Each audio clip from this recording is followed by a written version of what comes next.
Le cadre harmonisé de gestion des finances publiques en zone CEMAC au centre des journées de sensibilisation ouvertes ce lundi dans la capitale gabonaise. Il s'agit de cultiver l'efficacité et la transparence.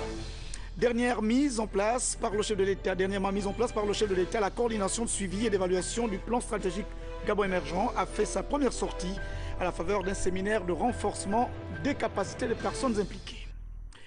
Madame, Messieurs, bonsoir. Vous êtes sur Gabon Télévision. Nous ouvrons cette principale édition d'information par la fin du FESPACO qui se tenait à Ouagadougou, au Burkina Faso.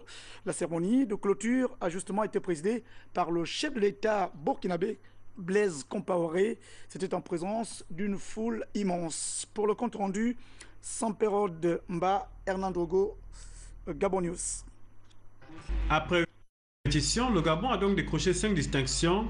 Dans le palmarès officiel 4 prix, l'aide de la cité de Samantha Bifo a décroché pour sa première participation le prix de la meilleure série télévisuelle.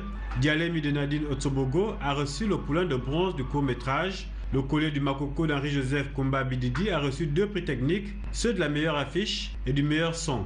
Avant eux, Terre et fils de Fernand Lepoko avaient déjà reçu le prix spécial Sénis de l'Association catholique des communicateurs pour la promotion des valeurs chrétiennes dans le cinéma, un prix qui ne fait pas partie du palmarès officiel. Le Gabon était représenté dans 5 catégories, le collier du Makoko d'Henri-Joseph Kumba Bididi dans la catégorie long métrage, Dialemi dans la catégorie court métrage, Terre et fils de Fernand Lepoko dans la catégorie fiction vidéo numérique, l'œil de la cité dans la catégorie série télévisuelle et le maréchalat du roi Dieu d'Yveline Nathalie Pontalier dans la catégorie documentaire. C'est bien la première fois que le Gabon est autant plébiscité au cours d'un festival international et particulièrement au FESPACO. Pour Imunga Ivanga, directeur général de l'Institut gabonais de l'image et du son, parfaitement heureux, c'est historique. Samantha Bifo, après avoir reçu le prix qui consacre sa série télévisuelle comme la meilleure en Afrique, a déclaré être vraiment heureuse et surprise. Nadine Otsobogo, dont le court-métrage a été distingué, a tenu à remercier son équipe technique et ses comédiens. Ces 2 jeunes réalisatrices ainsi que Fernand Lepoko étaient en compétition officielle pour la première fois au FESPACO. Pour le reste, la 23e édition a consacré le cinéma sénégalais. Le talon d'or a été attribué au film T du réalisateur Alain Gomis. Le talon d'argent a été remis à Yema de Jamila Sarawi, l'Algérienne, et le talon de bronze à la pirogue de Moussa Touré du Sénégal. Ainsi se termine l'aventure du Gabon dans ce FESPACO 2013 auquel il était l'invité d'honneur. Après l'exultation du stade, le ministre Blaise Lembe a reçu toute la délégation gabonaise pour dire la fierté du Gabon. Autour d'un verre, les primés ont été salués. La 24e édition aura lieu du 28 février au 7 mars 2015. Nous revenons chez nous pour parler maintenant économie dans cette édition d'information. Et bien sûr, le cadre harmonisé de gestion des finances publiques dans la zone de la communauté économique et monétaire d'Afrique centrale. Il s'agit en fait de promouvoir l'efficacité et la transparence dans la gestion des finances publiques des pays membres de la CEMAC. Pour les détails, Jean-Augustin Zengi, Jean-Gérard Mihindou de la rédaction de Gabon Télévision. De voir s'ériger une communauté des États d'Afrique centrale toujours plus prospère et plus solidaire. C'est sur ce vœu teinté d'espoir que je déclare ouverte la séance plénière de la mission de sensibilisation et de dissémination des directives du cadre harmonisé de gestion des finances publiques de la CEMAC. Je souhaite plein succès à vos travaux. Il faut souligner qu'au cours de ces travaux qui vont s'étendre sur 4 jours, plusieurs thématiques seront abordées, entre autres les directives sur les finances publiques, progrès réalisés, difficultés rencontrées et perspectives.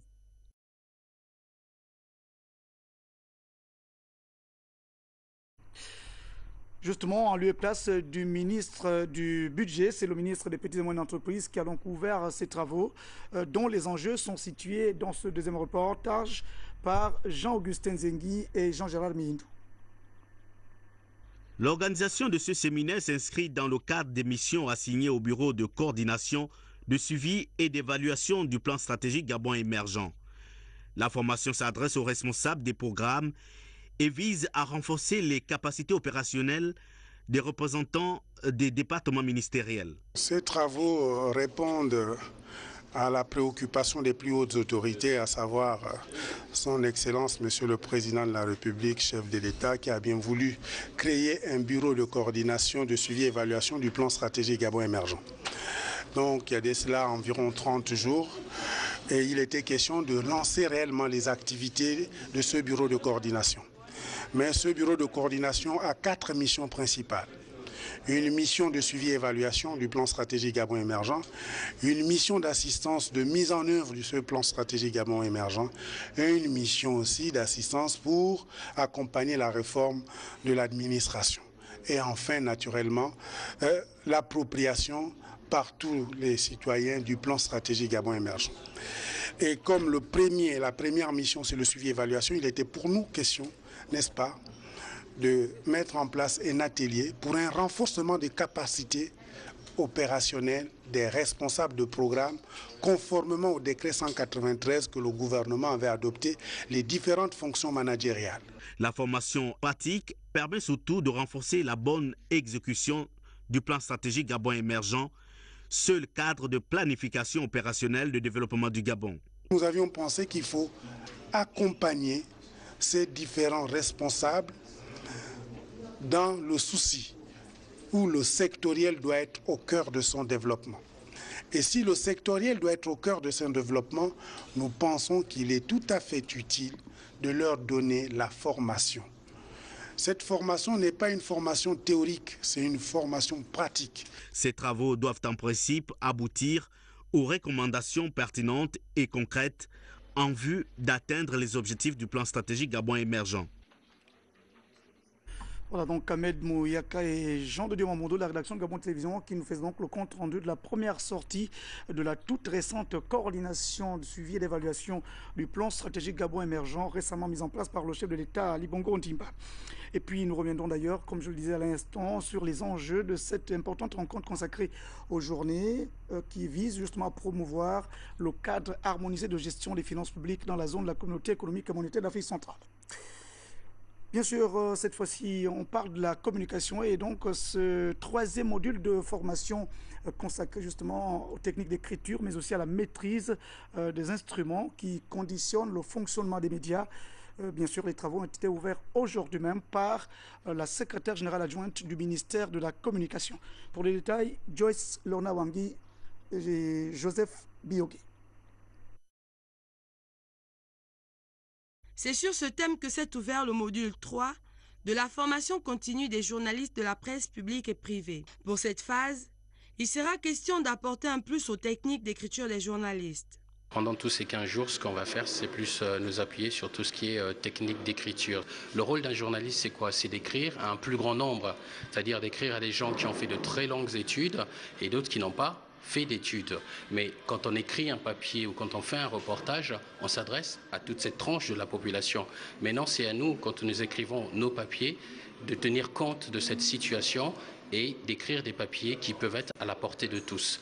Pour le ministère de la Communication, ce rendez-vous se veut être le lieu d'échange entre confrères venus d'horizons divers. Cette formation continue s'inscrit dans l'optique de l'excellence prônée par les plus hautes autorités de notre pays dans un contexte de plus en plus concurrentiel et au lendemain de grands rendez-vous dans le secteur de la presse au Gabon, la Journée mondiale de la radio organisée avec l'UNESCO, la visite de Reporters sans frontières, la tenue de la Commission nationale de la carte professionnelle de presse. Toutes choses qui visent à l'amélioration de la qualité de nos médias et partant de nos journalistes gabonais. Ce module, commencé ce jour, est prévu durer 15 jours. Discuter des techniques d'élaboration des rapports adressés aux organes de traité, notamment le rapport relatif aux droits des personnes handicapées au Gabon. C'est d'ailleurs la thématique d'une importante rencontre qui se tient dans la capitale gabonaise à l'initiative justement de la Commission nationale des droits de l'homme. Pour les détails, Yvette Okosa, Lidwin Kavo.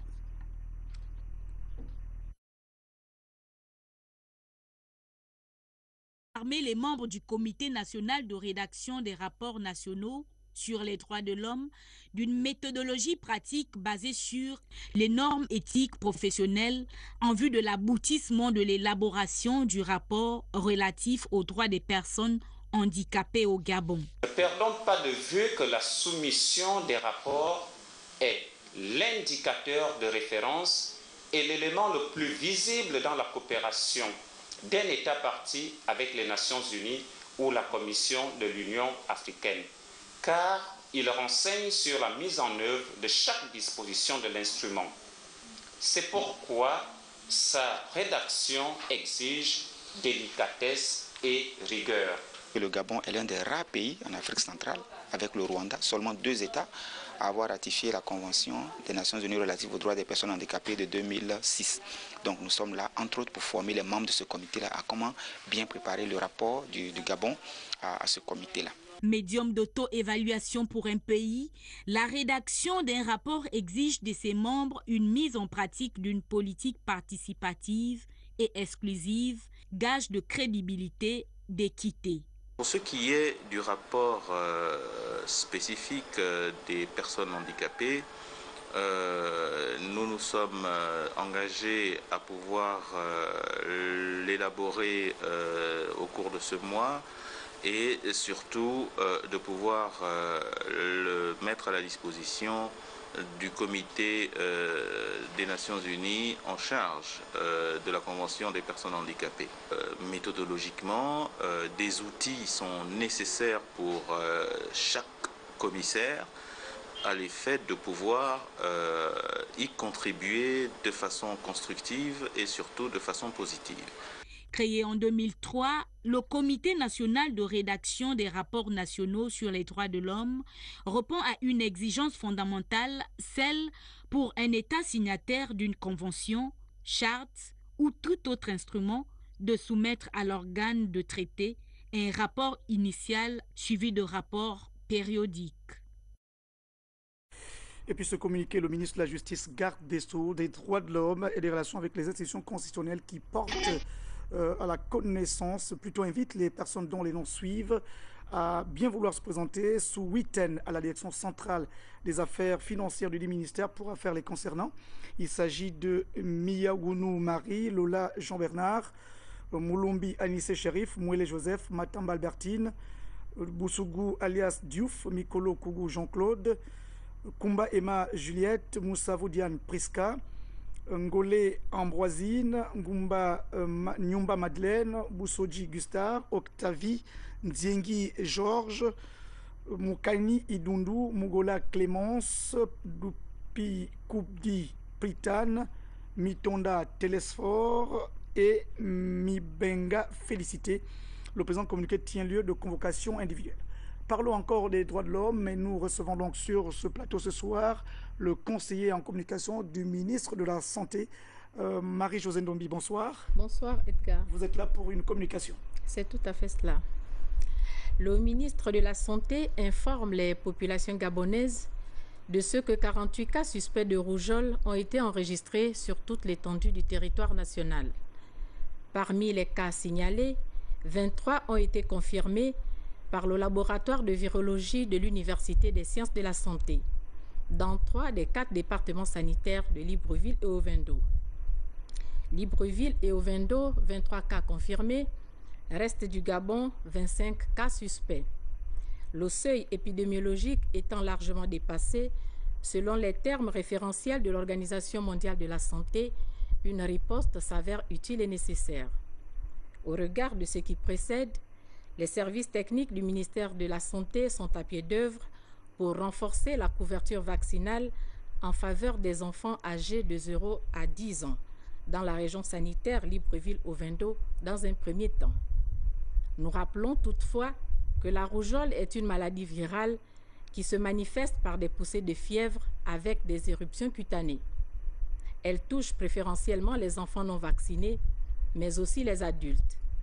Elle se transmet entre humains par des gouttelettes véhiculées dans l'air et constitue la 4e cause majeure de décès chez les enfants de moins de 5 ans dans plusieurs pays africains. La période d'incubation dure de 7 à 18 jours de l'exposition à l'apparition de la fièvre. Tous les cas suspects de rougeole doivent se rapprocher des services de santé les plus proches. Faite à Libreville le 4 mars 2013, le ministre de la Santé, le professeur Léon Nzouba, je vous remercie. Marie-Josée Ndombi, vous êtes donc conseiller en communication du ministre de la Santé. La poursuite de ce journal avec cette fois les questions de sécurité alimentaire au centre, vous le savez, des débats au Conseil économique et social dont les travaux s'étendent jusqu'au 7 mars prochain. Et c'est d'ailleurs l'objet justement de l'enquête signée pour la rédaction Gabon Télévision de Téclair Mekui Ovono et Jean-Gérard Meyindou.